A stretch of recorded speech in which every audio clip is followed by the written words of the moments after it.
Je me suis blessé le 21 décembre, il y a tout juste un mois. Fracture du LCA, ligament croisé antérieur. C'était à Lake Louise, au Canada. On suivit 3 semaines de galère avec un épanchement énorme, un genou qui saignait beaucoup, très inflammatoire. Donc immobilisation la plus totale d'abord et puis tranquillement une petite remise en route. On est à donc plus un mois de l'événement et je suis à Hauteville pour une phase de rééducation intensive, de réathlétisation. Et donc l'avenir est plutôt incertain puisqu'en fait à l'issue de cette phase de rééducation à Hauteville, je vais avoir déjà plus de certitude sur mon habilité à participer au jeu.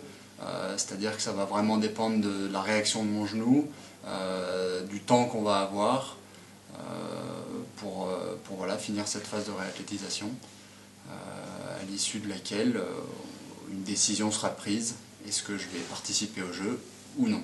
Donc le plan est de participer effectivement au jeu, la fin de saison n'ayant aucune valeur pour moi, la Coupe du Monde cette année, je me ferai effectivement opérer tout de suite après les Jeux s'il y a participation au jeu.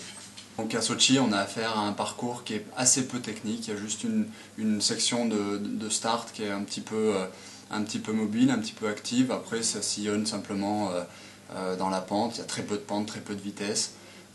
Surtout si la neige, comme on le sait à Sochi, et la météo étant assez instable, on a souvent des neiges très humides, assez lentes, très molles.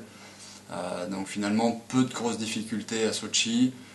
Simplement faire la différence sur la section de start pour ensuite garder une avance confortable et finir premier en bas.